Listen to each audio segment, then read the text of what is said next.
কি হচ্ছে না হচ্ছে আজকে সারাদিন ভিডিওগুলো পার্টে পার্টে দেবো, কারণ একটা ভিডিও দিতে গেলে অনেকটা বড় হয়ে যাবে। হচ্ছে পেঁয়াজ ভেজে এরপরে মাংসগুলো যেটা ম্যারিনেট করে সেদ্ধ করা আছে সেটা দিয়ে দেওয়া হবে। দিদিভাই মাটনটা করছে, পেঁয়াজটা একটু ভাজা হবে। হ্যাঁ, আর এখানে পায়েস। এটা এখন মশলা ভাজা হচ্ছে, আদা পেঁয়াজ রসুন টমেটো কাঁচা লঙ্কা গরম মশলা সব দিয়ে এটা ভালো করে কষা হয়। কষানো একদম ভালো মতন ভাজা ভাজা করে কষা হলে তারপরে মাটন অলরেডি আজকে একটু অন্য পদ্ধতিতে হচ্ছে। মাটন অলরেডি আজকে সব মশলা দিয়ে আগেই গরম মশলা এবং সমস্ত রকম মশলা দিয়ে আগেই সেদ্ধ হয়ে গেছে, তাহলে ওই ফ্লেভারটা ওখানে চলে গেছে।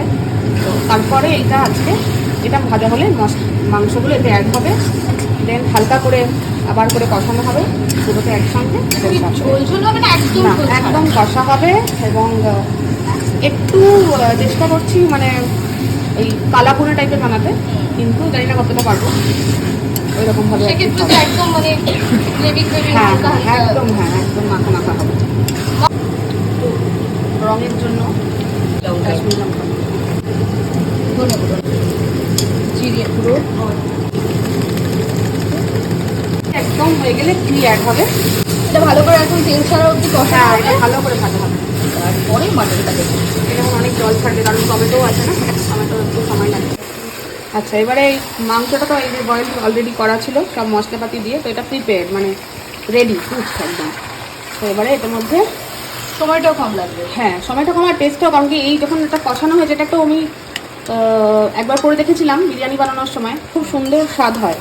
মানে যা মশলাগুলো আমরা রান্নায় দিই সব মশলাগুলো জলে দিয়ে কুকারে মাংসটাকে সেদ্ধ করে নেওয়া হয়।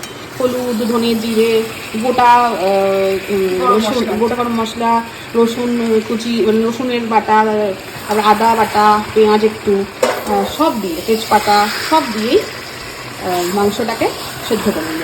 তাহলে মাংসটা ব্ল্যান্ড লাগবে না, ভেতরেও সব ফ্লেভার এবং টেস্ট নুন মিষ্টিও সব যাবে।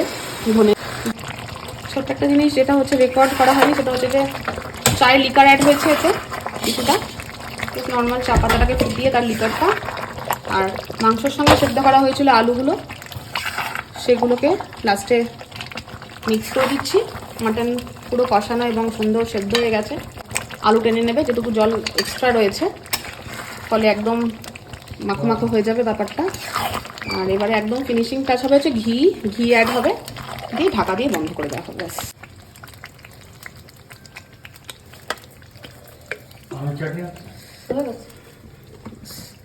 একটু জেনারেস অ্যামাউন্ট অফ ঘিতে কোনো কিপটেমি করলে চলবে না। না বন্ধ করে তেজপাতা